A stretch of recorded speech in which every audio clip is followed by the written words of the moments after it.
kekuatan juga oleh malaikat.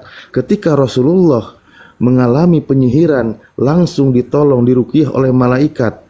Lah ketika Tuhanmu ketakutan juga ditolong oleh malaikat. Tapi beda level. Di kami seorang nabi manusia, di kalian sebagai Tuhan. Tuhan diberi kekuatan oleh ciptaannya, yaitu malaikat. Ini yang gak nyambung. Ten, gunakan akal sehat. Terima kasih. Kembali Parku.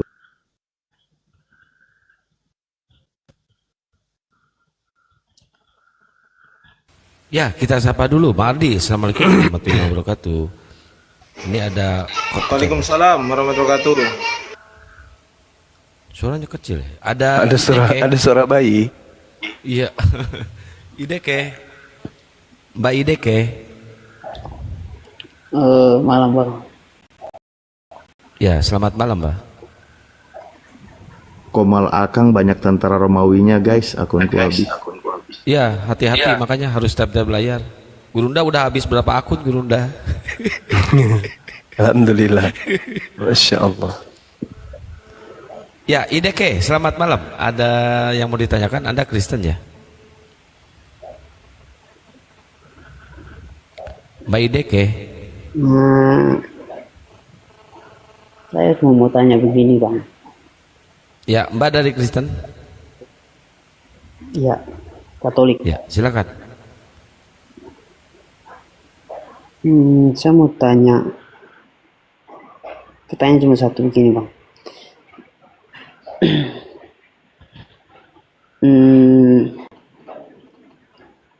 Debat tadi kayak mana ya? Tadi saya sempat dengar tentang sihir ya.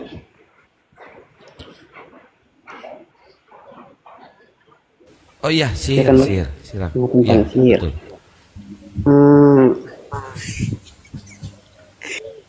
Saya cuma mau tanya, Nabi Muhammad itu terkena sihir dari manusia atau dari Allah?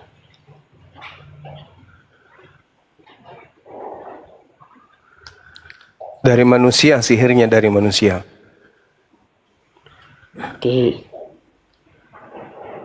Tapi kalau Nabi Musa kan diuji oleh Allah di kena sihir atau kena tula tadi. Iya, kita udah bacakan tadi itu. Nah, Nabi Musa disihir oleh Allah nih. Iya, terus? Ya, berarti tidak ada manusia yang berani menyihir Musa. Tetapi Muhammad Oh, lihat keadaannya dulu, Bang. oleh manusia. Lihat kondisinya dulu, lihat kondisi. Jangan Anda menyamakan satu peristiwa dengan peristiwa yang satu. Kenapa? Iya, bukan lihat Semua kondisi, Bang. memiliki Kita lihat kejadiannya, Bang. semua Kita lihat memiliki. kejadian yang terjadi, Bang. Nabi Muhammad kemudian ada nggak kemudian sihir dan ada kejadian yang terjadi pada dirinya yang merusak fisiknya, ada nggak? Nggak ada kan? Sedangkan Nabi Musa seketika tangannya kena kusta, bukan? Dan itu sebenarnya nggak penting sebenarnya kita bahas antara Nabi Musa dengan Nabi Muhammad. Kenapa?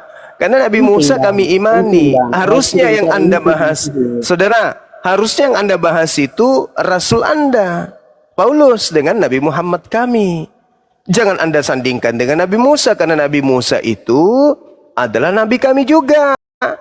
Lagian kan tadi saya sudah menjelaskan kepada saudara bahwasanya jangan Anda menyamakan semua peristiwa, karena Nabi Muhammad Sallallahu Alaihi Wasallam itu jelas asbabul nuzulnya yang menyebabkan kemudian kenapa surah Al-Falaq itu diwahyukan. Kan tadi sudah dijelaskan oleh guru saya di sini. Artinya apa kemudian? Ketika Nabi Muhammad kena sihir, Allah menurunkan kemudian Al-Quran untuk supaya Al-Quran ini menjadi penangkal dari sihir yang terjadi. Kan itu. Jadi setiap satu kejadian yang terjadi pada diri Nabi Muhammad bisa jadi itu menjadi sebab musabab turunnya wahyu.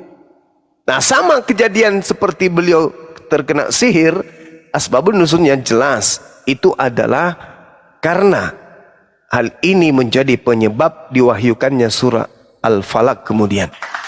Jelas bukan? Jadi bukan dijadikan sebagai bahan olok-olokan, itu enggak, bukan. Atau dijadikan sebagai bahan kelemahan juga bukan. Kenapa? Nabi Muhammad kerajaannya berdiri sudah 1400 tahun silam. Mau sihir apa yang mampu melumpuhkan beliau? Tak ada. Buktinya ajarannya masih kokoh sampai hari ini. Bahkan di Nusantara ini mayoritas pengikutnya. Lalu apa artinya sebuah sihir kalau ternyata tak mampu menjadikan kemudian Nabi Muhammad berhenti dalam risalah kenabiannya? Apa efeknya sihir itu? Tak ada. Islam tetap melaju dengan hebatnya. Hukum Islam tetap kokoh dengan kuatnya di dunia ini. Sihir ternyata ada dikarenakan hanya Allah menghendaki diwahyukannya surah Al-Falaq. Selesai bukan? Nah, bagaimana dengan Paulus? Apa efek yang terjadi setelah dia dipotong lehernya? Bagi orang Kristen kira-kira apa? Bisa Anda jelaskan?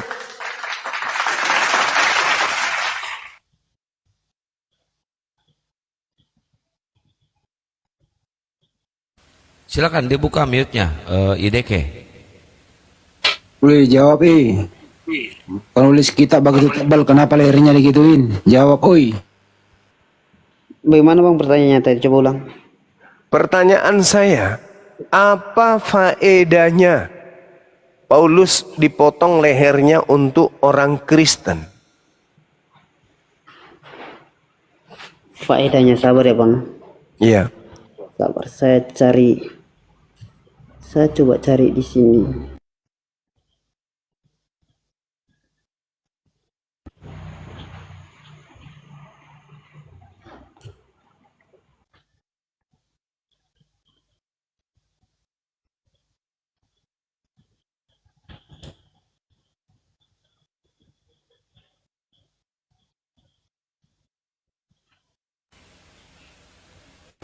Ya, sambil ini Kojen Muslim apa Kristen Kojen? Jenova. Assalamualaikum warahmatullahi wabarakatuh. Salam. Mohon maaf ini saya Muslim, cuman saya tadi agak gemes makanya saya ingin naik. Mohon maaf Oh ya. iya.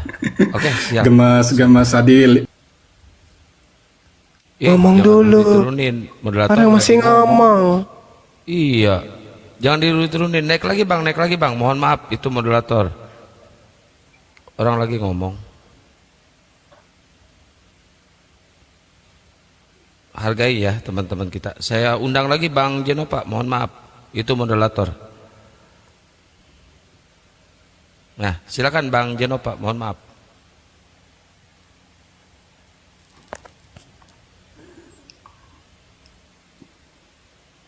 Oh iya, alhamdulillah. Mohon maaf.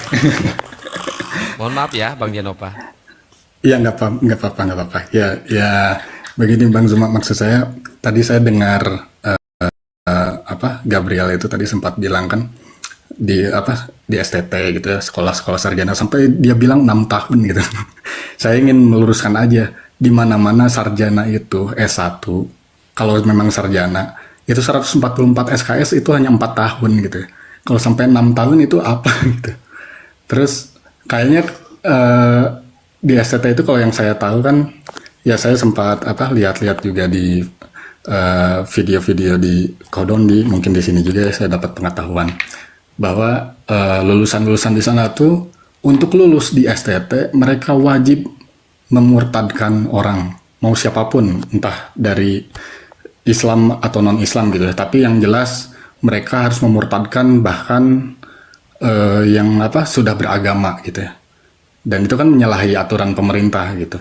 Jadi tolong ini ya teman-teman yang ada di bawah juga, mungkin yang punya keresahan yang sama saya gitu ya, atau yang yang sedang belajar di sini gitu, pakai pikiran yang terbuka gitu ya, terus pakai otaknya, karena ya Allah atau mungkin di sini secara global itu Tuhan memberikan kita otak sebagai manusia itu untuk berpikir, bukan untuk hanya mengimani aja gitu ya.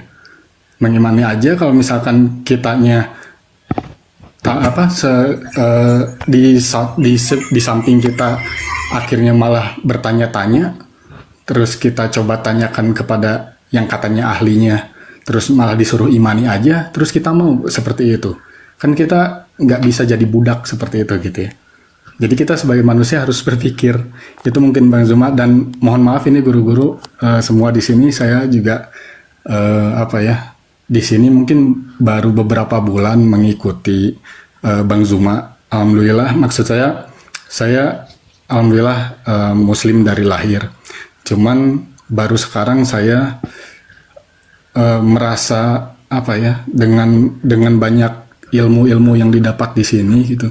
Jadi merasa harus belajar agama lebih lagi. Saya merasa sangat bodoh gitu, Bang Zuma, sampai sekarang tuh Alhamdulillah. Kalau mau belajar, Masya Allah. Iya Bang Zuma. Jadi saya merasa sedih gitu, maksudnya dan iri melihat orang para mu'alaf yang ada di sini gitu ya. Mereka belajar mati-matian dengan agama, betul, dan cerdas-cerdas. Iya. Lah saya sekarang Muslim dari lahir, belajar agama enggak gitu ya, maksudnya saya sangat sedih gitu melihat seperti itu. Ya alhamdulillah sekarang ada para apologet seperti ini, mudah-mudahan bisa sangat mencerahkan, dan alhamdulillah ya Masya Allah dan tabarakallah Bang Zuma, mudah-mudahan Allah selalu menjaga teman-teman semua di sini. Saya juga ingin terus belajar seperti ini, dan saya sering lihat polanya Bang Zuma, mohon maaf ya. Saya dulu juga sering nonton kalau di YouTube itu yang di Inggris ya, yang di Hyde Park ya, ada speaker corners kan di situ. Di sana itu debat terbuka, offline juga gitu ya. Mereka berbicara lintas agama dan lain-lain, nggak dilarang, bahkan mau menghina ratunya pun di sana nggak masalah asalkan nggak ada baku hantam gitu ya. Cuman di situ banyak sekali ketika terjadi diskusi Islam dan Kristen di sana, kok pola orang-orang Oten, mohon maaf ya, Oten di bawah sini, kok pola-polanya sama gitu. Sama tuh maksud saya gini, ketika mereka sudah kalah dengan argumen mereka kalah debat, mereka meracau. Mereka, setiap kita misalkan pihak Muslim sedang menjelaskan, mereka ngomong ngelantur sana sini gitu. Terus Ya, udah biasa. kayak ya, tadi Pak. sempat Ya.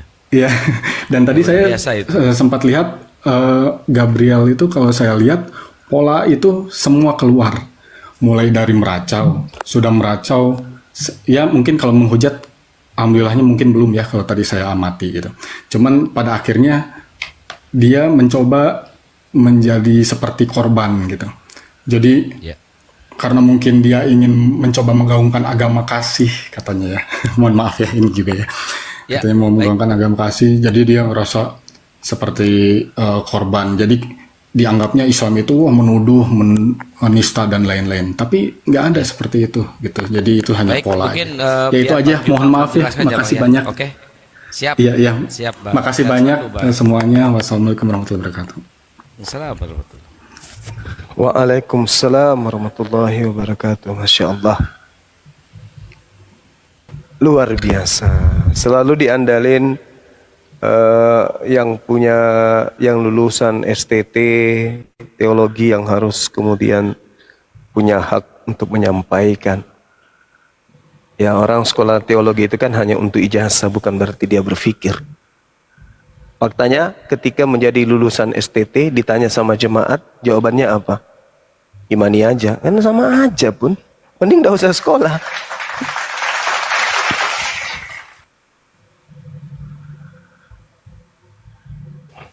Ya, ini ada Your Boy sama Katehiku. Assalamualaikum warahmatullahi wabarakatuh, Gurunda Zuma. Waalaikumsalam warahmatullahi wabarakatuh. Bang Zuma, saya mau minta sedikit pendapat sih Bang. Saya kan saya punya hubungan gitu, tapi beda agama gitu Bang. Iya. Tapi kan udah berjalan cukup lama ya. Terus saya juga nggak minta dia untuk buat pindah gitu. Nah tapi di satu sisi beliau ini tertarik gitu untuk belajar Islam. Mungkin melihat saya kalau misalkan saya beribadah atau apa gitu, terus suka melihat gitu. Terus tapi beliau ini terhalang sama orang tuanya katanya. Orang tuanya termasuk orang yang mungkin terpandang di gerejanya gitu. Nah, terus beliau bingung untuk memberi apa ya? Ibarat katanya pemahamannya ke orang tuanya gitu. Nah, itu saya meminta pendapatnya gimana gitu untuk memberitahu secara bagaimana ke orang tua si wanita tersebut. Gitu. Terima kasih Bang Zuma. Bagaimana menjelaskan? Ya, jadi gimana cara dia untuk menjelaskan ke orang tuanya bahwa dia tuh tertarik buat belajar Islam dulu gitu. Dia juga bilang ke saya pengen masuk Islam tapi harus belajar dulu Islamnya gimana gitu. Karena dia katanya takut sama orang tuanya. Seperti itu. Kalau itu penyakit umum itu. Turunkan saya dulu, Kang. Saya kena pelanggaran. Ya, Gurunda kena pelanggaran, mohon maaf teman-teman. IDK monitor, terus katehiku, aduh susah kan. Katehiku Muslim apa Kristen? Maaf Katehiku. Bang, tadi Wah, nggak ada suara moderator. Ya, Mbak apa abang ini? Bang, IDK ini. saya pakai istri saya punya akun Oh, TikTok. berarti ini abang ya? Ya. Oke. Silakan. Jadi sebelumnya saya minta maaf ya Bang ya. Karena HP saya cuma satu. Jadi saya terlempar keluar. Karena saya harus searching tadi ya, seperti yang dipertanyakan Bang Zuma tadi.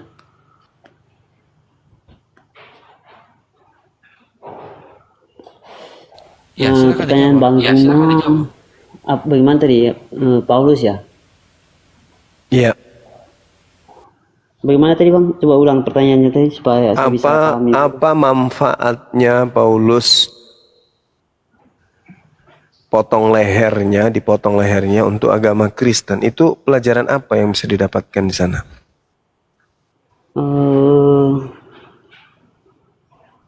Pelajarannya itu Bang, karena dia sudah benar-benar menekuni imannya dia. Tapi faktanya sebelumnya dia malah berhenti, malah bertobat dari mengajarkan agama Kristen.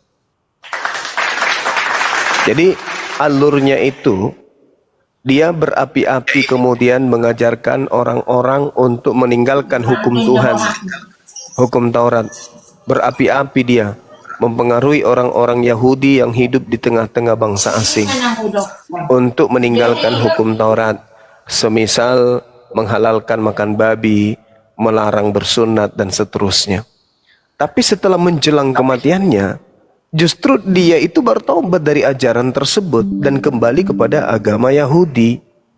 Lalu apa fungsinya potong leher ini kalau ternyata dia melempem di dalam mengajarkan agama Kristen? Melempem dia. Coba Anda baca di dalam Kisah Para Rasul 21 nomor 15 sampai nomor 26. Paulus melempem.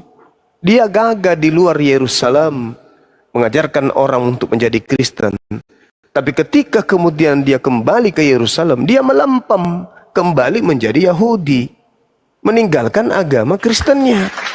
Habis itu dipenggal. Lalu tujuannya untuk apa? Harusnya dia dipenggal mempertahankan akidah. Ini kok malah tidak? Gimana dong? Kalau Islam kan meninggal berjuang sampai tetes darah penghabisan. Paulus enggak, keluar Yerusalem mengajarkan orang, kemudian makan babi, tidak bersunat. Begitu kembali ke Yerusalem, bertobat dia kembali ke Yahudi. Kembali ke Yahudi. Lalu kemudian dipenggal. Loh, kok bisa kayak gitu? Jadi kematiannya itu untuk apa?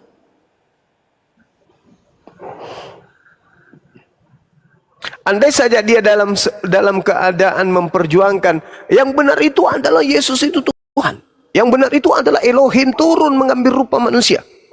Nah, andaikan itu dipertahankan akidah itu di tengah-tengah orang Yahudi, memang kita sudah tidak dilarang, kita dilarang lagi bersunat. Tak ada lagi keselamatan orang di luar Yesus. Tak ada. Andaikan dia mati dalam keadaan mempertahankan ajaran itu, hebat dia, hebat. Tapi faktanya kan kagak. Dia bertobat dari mengajarkan agama Kristen. Habis itu mati juga dia dibunuh, dipenggal lagi. Justru kalau saya melihat kematian Paulus ini, itu justru menggenapi nubuat tentang nabi palsu yang ada di dalam Ulangan 18 nomor 20. Itu bang. Nabi-nabi yang terlalu berani berbicara tentang namaku tetapi tidak pernah kemudian aku ajarkan, nabi itu harus mati. Justru lebih cocok untuk menggenapi nubuatan itu. Karena faktanya ketika kemudian dia kembali ke Yerusalem, sekali lagi Anda baca di dalam Kisah Para Rasul 21 15 sampai 26, Paulus kemudian bertobat dari mengajarkan agama Kristen. Lalu kemudian setelahnya Paulus ditangkap. Setelah bertobat dia ditangkap. Apa gunanya? Andaikan dia ditangkap di dalam mempertahankan ajaran Kristen, wah hebat dia. Tapi faktanya Dia dipenggal. yes. Setelah dia bertobat mengajarkan agama Kristen. Harusnya dia mati di dalam mempertahankan ajaran agamanya. Aku rela dipenggal. Yang penting Yesus adalah tetap Tuhan. Nah itu baru. Pokoknya jangan bersunat. Nah itu. Tapi anehnya, dia bertobat dari ajaran itu. Kan lucu bang. Kalian itu diprank sama Paulus. Gimana dong? Coba Anda baca lengkap. Saya minta Anda baca satu perikop dari data Kisah Para Rasul 21 dari nomor 15 sampai nomor 26. Kami siap mendengarkan sampai habis. Boleh nggak Anda baca? Oh ya bang, saya takut saya mental lagi nih bang. Soalnya HP saya satu untuk searching saja bang. Oh ya udah. Mungkin ada yang bisa membantu untuk membaca. Ya, Bunda Rahma, Bang Handi atau Bang Ardi? Monitor. Bang Kaisar, bisa ngebantu Bunda Rahma? Enggak, biar saya Assalamualaikum warahmatullahi wabarakatuh. Waalaikumsalam warahmatullahi wabarakatuh. Atau mungkin sebelum saya terdiam beberapa jam ke depan, saya bantu baca dari 15 sampai 20. Assalamualaikum warahmatullahi 6 ya. Waalaikumsalam warahmatullahi wabarakatuh. Ya, tapi izin sedikit Guru, nah sebelum saya bacakan tadi saudara kita yang bertanya, saya cuma ingin menyampaikan, ingat pesan dalam Al-Quran, jangan engkau nikahi wanita musyrik sebelum mereka beriman. Lalu Ya, jangan betul. tanyakan bagaimana caranya beriman, ya kau harus berusaha ikhtiar gitu. Bagaimana dia caranya beriman? Karena Al-Quran mengabarkan seorang hamba sahaya wanita di hadapan Allah itu lebih mulia daripada seorang wanita yang musyrik, walaupun itu sangat menggodamu gitu. Kenapa demikian? Karena mereka mengajakmu ke dalam neraka sementara Allah mengajak ke dalam surga. Caranya agar dia tertarik menjadi muslim, yaitu caramu pikirkan. Kau menggait anak orang masa nggak mikirin caranya ya? Oke. Nah, saya lanjut bacakan KPR 21 nomor 15. Sesudah beberapa Pak Kaisar mau baca? Hai Kaisar. Oke. Sesudah beberapa hari lamanya tinggal di Kaisarea, berkemaslah kami, lalu berangkat ke Yerusalem. Bersama-sama dengan kami turut juga beberapa murid dari Kaisarea. Mereka membawa kami ke rumah seorang yang bernama Manason. Ia dari Siprus dan sudah lama menjadi murid. Kami akan menumpang di rumahnya. Oh ya. Ketika kami tiba di Yerusalem, semua saudara menyambut kami dengan suka hati. Pada keesokan harinya pergilah Paulus bersama-sama dengan kami mengunjungi Yakobus. Semua penatua telah hadir di situ. Paulus memberi salam kepada mereka lalu menceritakan dengan terperinci apa yang dilakukan Tuhan di antara bangsa-bangsa lain oleh pelayanannya. Mendengar itu mereka memuliakan Tuhan. Lalu mereka berkata kepada Paulus, "Saudara, lihatlah beribu-ribu orang Yahudi telah menjadi percaya dan mereka semua rajin memelihara hukum Taurat. Tetapi mereka mendengar tentang engkau, bahwa engkau mengajar semua orang Yahudi yang tinggal di antara bangsa-bangsa lain untuk melepaskan hukum Musa. Sebab engkau mengatakan supaya mereka jangan menyunatkan anak-anaknya dan jangan hidup menurut adat istiadat kita. Jadi bagaimana sekarang? Tentu mereka akan mendengar bahwa engkau telah datang kemari. Sebab itu lakukanlah apa yang kami katakan. Lakukanlah apa yang kami katakan ini. Di antara kami ada 4 orang yang bernazar. Bawalah mereka bersama-sama dengan engkau. Lakukanlah pentahiran dirimu bersama-sama dengan mereka dan tunggulah biaya mereka, sehingga mereka dapat mencukurkan rambutnya. Maka semua orang akan tahu bahwa segala kabar yang mereka dengar tentang engkau sama sekali tidak benar, melainkan bahwa engkau tetap memelihara hukum Taurat. Tetapi mengenai bangsa-bangsa lain yang telah menjadi percaya, sudah kami tuliskan keputusan ini, yaitu mereka harus menjauhkan diri dari makanan yang dipersembahkan kepada berhala, dari darah, dan daging binatang yang mati dicekik dan dari percabulan. Pada hari berikutnya Paulus membawa orang-orang itu serta dengan dia, dan ia mentahirkan diri bersama-sama dengan mereka, lalu masuk ke bait Tuhan, ke bait Allah, untuk memberitahukan bila mana pentahiran akan selesai dan persembahan akan dipersembahkan untuk mereka masing-masing. Sekian Guru, terima kasih. Ya. Bertobat nggak dia di situ? Nah, itu bertobat. Mentahirkan diri dengan berkurban kan? Betul. Persembahkan, nah tuh. Jelas itu. Ayo. Kenapa dia harus bertobat dari mengajarkan orang untuk tidak bersunat dan makan babi?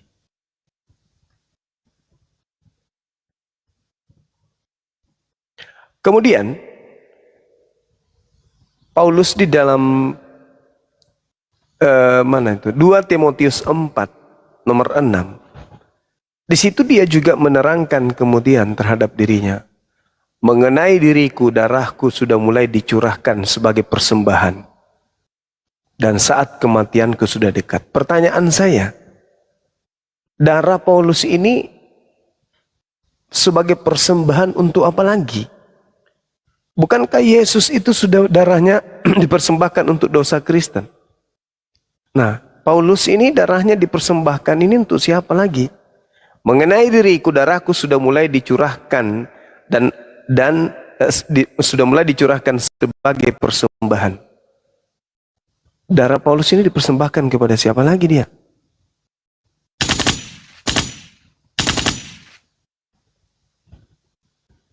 Kok banyak kali persembahan-persembahan kayak gitu?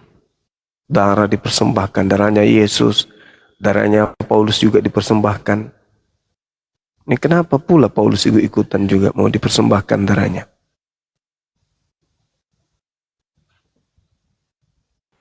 Kan sudah ada darah Yesus.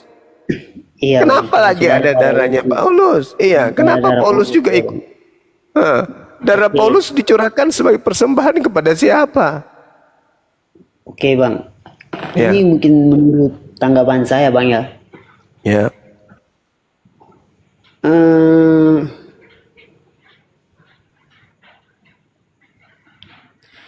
Dia mungkin tahu dia punya akhir hidupnya. Jadi contohnya misalnya begini Bang, saya sudah pada usia di mana batasan saya untuk hidup di bumi.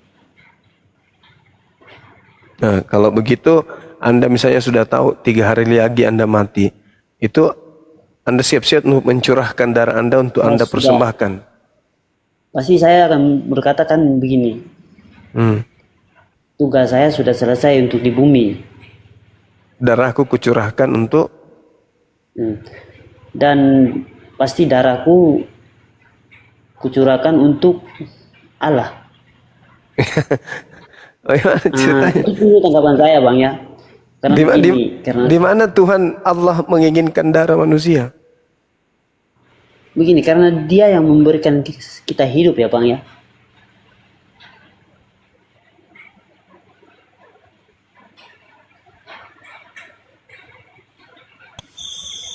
Apa ini?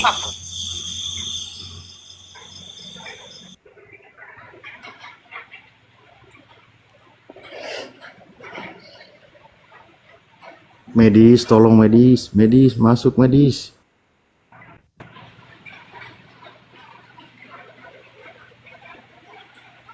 Sekarang orang sudah pakai Windows loh, kau masih pakai Intel Pentium. Aneh ini, kacau. Beliau mau belajar, mana beliau? Udah turun beliau. Kepental itu, kabur, nggak ada yang ngakik. Ya Jordan, Ya, selamat malam. Selamat malam Bang Juma. Malam. Ya, saya ikuti tadi. Dari tadi saya ikuti pembicaraan ini. Seakan-akan jangan bertanya yang kepada orang yang tidak. Tadi kan dia dijelaskan, saya mempunyai HP 1 katanya kan. Iya bang. Iya. Terus ini pertanyaannya bagaimana? Apa itu? Apa saya akan bertanya kepada Anda atau Anda bertanya kepada saya tentang kebenaran? Boleh. Tadi saya dengar tadi abang itu tentang kata sunat, ya kan? Mana itu? Itu tadi yang bahasa yang tadi apa namanya? Kisah para rasul tadi melarang untuk tidak bersunat, katanya kan? Iya, Paulus bertaubat dari ajaran, dari mengajarkan agama Kristen. Paulusnya bertobat. Oh, bertobat katanya. Sekarang saya mau bertanya dulu, ya. Iya. Bang Juma. Iya. Coba tunjukkan dalilnya. Ini bahasa sunat ya. Ini kami Kristen, kami mengetahui sunat itu dari Muslim. Ya, sunat itu bahasa Muslim. Coba tunjukkan dalilnya di Al-Qur'anmu bahwasanya diwajibkan, disunahkan bersunat. Coba. Biar saya jawab dulu nanti nih pertentangannya nih. Oke. Iya. Jadi di dalam Al-Qur'an itu diterangkan kemudian kepada kami atiullah wa atiur rasul. Itu satu. Kemudian kul in kuntum tuhibbunallah fattabi'uni yuhibbukumullah wa yaghfir lakum dzunubakum. Kemudian bil bayyinati waz zubur wa anzalna ilaika dzikr litubayyana lin-nasi ma nuzila ilaihim wa la'allahum yatafakkarun. Jadi kami diwajibkan kemudian untuk mengikuti Nabi Muhammad. Nabi Muhammad memerintahkan kemudian kepada kami untuk bersunnat. Memberikan ajaran kepada umat Islam untuk mensucikan diri. Salah satu syarat mensucikan diri adalah bersunnat. Itu jelas, Bang. Jelas ya? Ya. Berarti itu kata Nabi Muhammad. Iya, betul. Itu kata Nabi Muhammad kan? Ya, benar. Berarti itu kata Nabi Muhammad, bukan kata Alkitabmu. Lah, Alkitab saya mengajarkan kemudian untuk mengikuti Nabi Muhammad. Jadi apa yang diucapkan oleh Nabi Muhammad kemudian Tuhan kami memerintahkan untuk mengikuti perkataan beliau. Kenapa? Karena Allah mengatakan, "Madalla sahibukum wa ma gawa." Nabi Muhammad itu tidak sesat dan tidak keliru. Wa ma yantiqu 'anil hawa, dan tidaklah yang diucapkannya itu menurut keinginannya. In huwa illa wahyu yuha. Tidak lain ya, apa yang disampaikan itu tidak lain hanyalah wahyu yang diwahyukan kepadanya. Nah, artinya ketika Nabi Muhammad memberikan sebuah pengajaran, itu adalah wahyu yang beliau terima dari pencipta langit dan bumi untuk disampaikan. Maka ketika dia mengajarkan ada ada 6 perkara yang kemudian menyebabkan, ada 5 perkara yang menyebabkan kemudian orang menjadi suci, salah satunya adalah sunat, maka kami wajib mengikuti itu. Karena kami pengikutnya. Udah? Udah. Tunjukkan dalilnya bahwasanya Allah kalian itu menyuruh si Muhammad itu bersunat. Itu aja pertanyaan. Tunjukkan dalilnya. Saudara, bagaimana mungkin Allah memerintahkan kemudian Nabi Muhammad bersunat sementara beliau sudah bersunat? Oh, Ayo. tunjukkan dalilnya di mana Muhammad disunat. Nabi Muhammad menyatakan dengan mulutnya sendiri, aku lahir dalam keadaan bersunat. Dan itu adalah salah satu kemuliaan yang Allah berikan kepadaku. Dan kata neneknya setelah dia umur berapa 8 tahun disunat. Ada itu Bukan. dalilnya? Yes, bukan disunat. Nabi Muhammad sallallahu alaihi wasallam kemudian dirayakan, kakeknya bersyukur atas kelahiran cucunya, maka orang-orang kemudian hadir di acara syukuran tersebut. Apa saya tunjukkan dalilnya, Bang Juma? Silakan. Apa saya tunjukkan dalilnya? Nggak usah mengelak. Silakan Saudara Jordan, silakan. Ya, pasti Anda sudah paham yang saya maksud. Silakan Anda Banyak kali tunjukkan. bacot kau. Silakan Anda bacot. tunjukkan. Oh, begini cara berdebat. Yang satu melawan, yang satu melawan, gitu. Kamu kenapa kawan? Saya kan minta Enggak. Anda tunjukkan. Silakan Anda tunjukkan. Gantian Pak Nyuma lagi yang nanya tentang sunat Kristen. Silakan Pak Nyuma. Iya, silakan Anda tunjukkan kepada saya.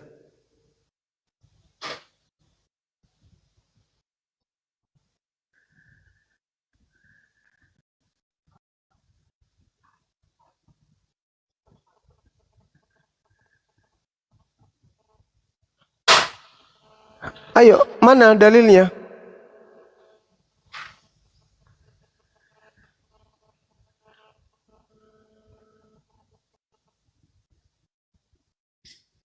Gak ada. Gak ada. Paman. Gak ada dalilnya. Hanya dengar-dengar dari penghujat gitu. Udah selesai berarti.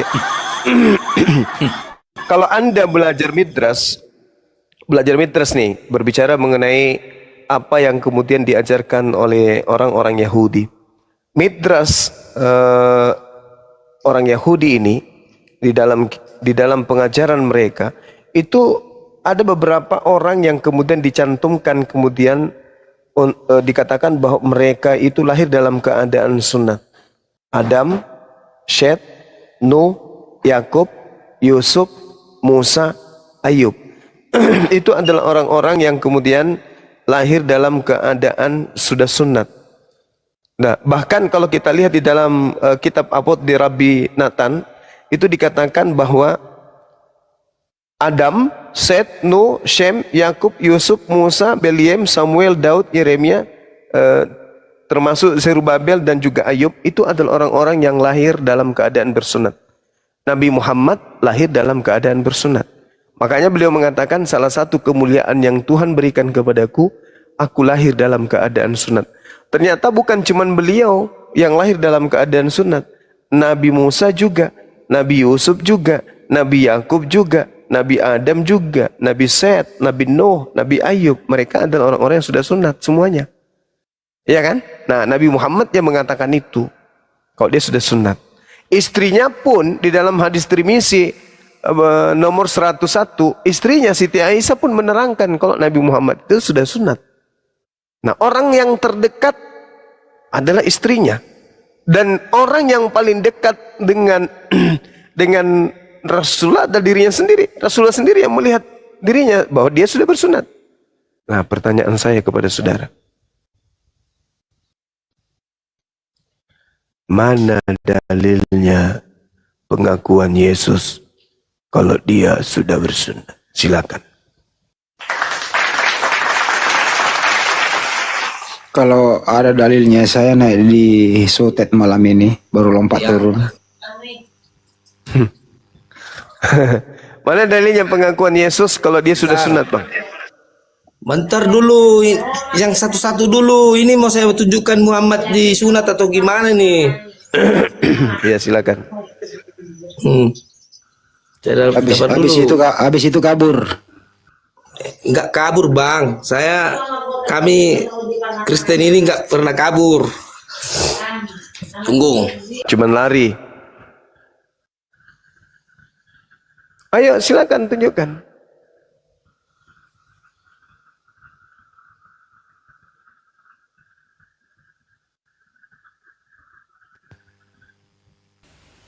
Orang di situ syukuran cucunya.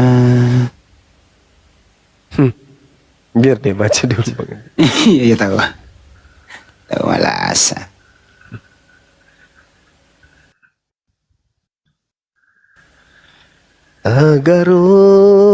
Nih. Namun ada juga sebagian ulama yang berpendapat, Apa? yang berpendapat bahwa Muhammad Mehmet dikitan oleh kakeknya. Tadi udah lahir, semenjak lahir di rahim dia udah disunat. Berarti penjelasannya di situ dia sudah disunat kan? Alah, ini dikitan loh. Ini dikitan loh oleh kakeknya. Dikitan. Iya kan? Sudah disunat berarti. Nah, berarti sudah disunat. Disunat kan? Disunat kan? Berarti disunat kan? Ya terima kasih. Anda yang menjawab sendiri.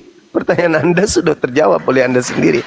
Nah sekarang pertanyaan saya, di mana pengakuan Yesus kalau dia itu sudah disunat? Jawab, silakan.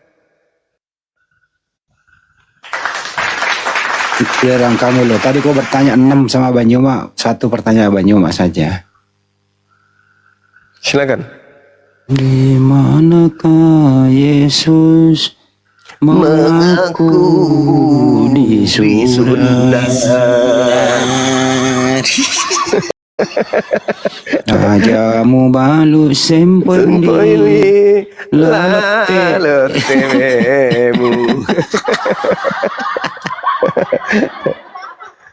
Ayo. Kamu sendiri mencari data, kamu temukan sendiri. Alhamdulillah.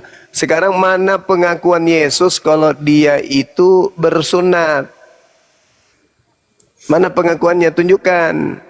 Jangan bawa Lukas, jangan bawa Lukas. Karena tidak mungkin Lukas melihat nonot Yesus. Spill dikit dong, Sus. Spill dikit. Jawab dulu nih, Juma, jawab dulu. Udah dijawab itu. Loh, kamu sudah jawab tadi. Kakeknya, ini loh, kakeknya menyunat cucunya. Berarti Nabi Muhammad disunat. Sudah selesai terjawab. Sekarang yang jelas yang mana? Tadi omonganmu loh, bibirmu, mulutmu yang tadi berbicara. Itu kan pendapat ulama. Itu kan pendapat ulama tadi. Sekarang berarti Al-Quran ini pendapat-pendapat dong. Loh, kok pendapat-pendapat? Di mana Al-Quran mengatakan? Nabi Muhammad diperintahkan mengikuti millah Ibrahim. Kan sudah, tadi saya sudah ajarkan. Belum saya ajarin ya? Belum ya? Nabi Muhammad itu diperintahkan oleh Allah kemudian untuk mengikuti millah Ibrahim. Salah satu millah Ibrahim itu perintah yang datang kepada pastikan dulu Muhammad lahir setelah udah disunat atau setelah 7 hari. Ini loh. Hayna ilaika an tabi' millata Ibrahim hanifan. Apakah dia sunat kabur dalam rahim atau sunat oleh kakeknya? Intinya dia sunat.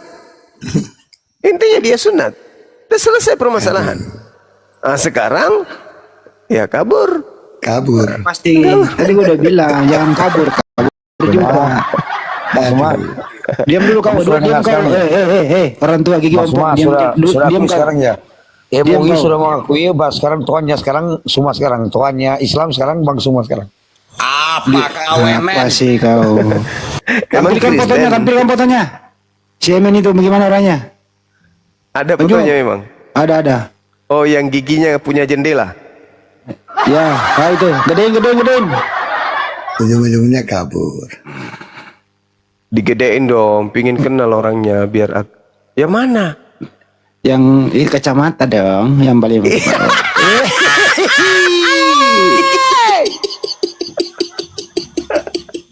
Lu mulut kok kayak pos kambling yang sudah kena petir.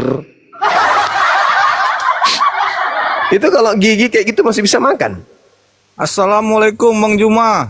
Waalaikumsalam. Bentar. Kita Ini kasih mulut data kayak dulu nih. mulut kayak sarang tawon. Saya Bentar Abang Juma, dulu saya mau mungkin. bercerita sedikit boleh? Sabar dulu mungkin ya, sabar ya.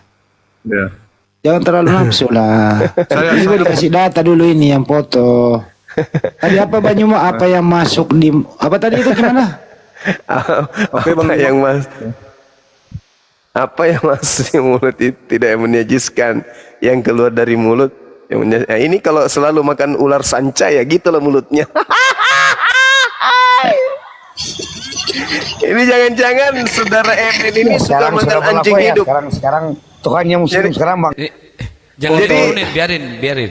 Jadi jangan-jangan kemudian saudara Emin ini suka makan anjing hidup sampai di mulut putar-putar di dalam keluar lewat gusi. Tuhannya MUI sekarang Bang semua ya sekarang. MUI sudah mengakui. Fotonya keren, profilnya keren, aslinya begitu. Muslim Bang semua ya. Oh keren juga deh profilnya aslinya. Ini Profilnya asli. keren. Nyalakan. Bang itu foto abang. Iya bang. Makanya pakai masker bang, biar nggak kelihatan kayak aku loh. Ini mulut kayak PLN mati lampu gimana dong, gelap. Maaf ya bang ya. Sekarang sudah diakui sekarang Tuhannya umat muslim Bang semua. Tapi sudah 3 Tuhan ya. PLN mati lampu gelap. Coba kalau ada saklar ditekan dari sini menyala itu mulut, ndak gitu kali lah giginya. Baguslah rapi pasti. Maaf ya bang. Sekarangnya Tuhannya muslim ada 3 ya. Makanya Semua saya itu pakai masker, takut nggak mau dihina, apalagi pokal nuduh Tuhannya umat Islam 3 tapi gigi kayak apa itu, kayak pelet mati lampu. Perbaiki dulu giginya bang, baru bahas sekarang Tuhannya agama. muslim ada 3. Giginya dulu dibenerin dulu, terlalu banyak kuman babi di situ melengket. Virus anjing melengket di mulut terlalu banyak bang, menggorgoti gusi. Jangan bahas Tuhannya Islam 3, itu menghujat. Makanya sekarang Islam Itu ada gigi, 3, itu gigi. Muhammad. Saya Sekarang ada sarankan 3. Anda Cuma. beli dempul, campur semen, habis itu ditambal-tambal itu gusi, biar rapi-rapi sedikit lah. Sekarang muslim punya 3 Tuhan. Kita sambung pakai gigi babi. Gigi babi kayak cocok nih. Ini kalau dicabut giginya bapak ini mungkin ada sejengkal dengan akarnya. Jadi ada peraturan MUI sekarang. MUI sudah berlaku sekarang. Tuhannya Islam 3, satunya ini semua tuh sudah 3 Tuhannya sekarang semua. Dilantik juga si Emin saya jadi Tuhan. Kamu jadi Tuhan. Tuhannya Sudah MUI. bosan Tuhankan Tuhannya Yesus. Begitu rendahnya Yesus sampai Anda sandingkan juga aku jadi Tuhan. Emen. Kenapa gigimu rusak, otakmu ikut rusak? Kabur dia. Mulut kayak PLN mati lampu gelap. Tapi profilnya tahu, wih ganteng profilnya, aslinya buset dah. Ini pembohongan publik.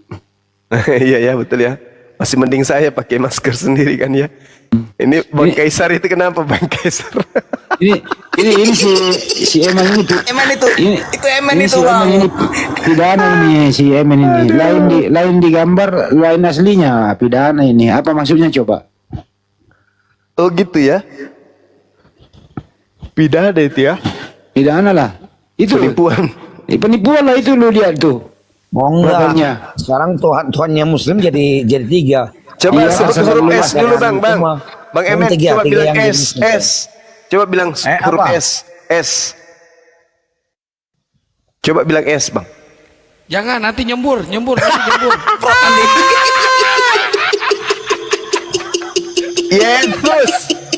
Yesus. Coba bilang Yesus. Ayo Bang. Yesus. Bang. Namanya Emen. Cie, Emen. Emen.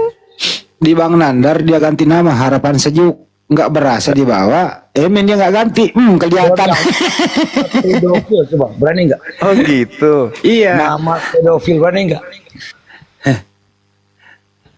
Nggak berani saya sama penghujat kayak ente.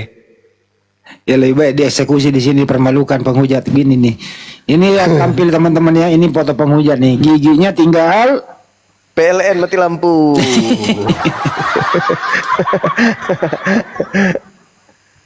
PLN mati lampu, mulutnya jadi gelap. nggak beraturan banget giginya ini. Ini kenapa sih? Bukan nggak beraturan Bang Andi. Dia gemar kali makan anjing yang masih hidup. Ditelan masuk ke mulut, mau ditelan takut, ya akhirnya di mulut mutar-mutar. Giginya ini acak-acak gusi. Sampai-sampai anjingnya keluar melalui sela-sela gigi. Siapa suruh lo menghujat, ditampilkan fotomu. Penghujat.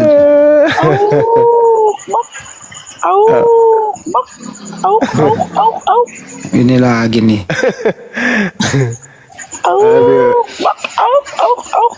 Ini lagi nih manusia monyet naik. Lucu-lucu Kristen ini, lucu-lucu. Saya masih sedih loh lihat mukanya Bang Emen ini, sedih loh.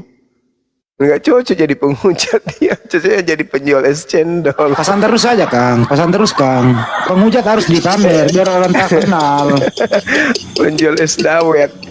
Penghujat harus dipasang. Penjual es aja nggak kayak gini kali. Penjual es dawet itu ganteng-ganteng.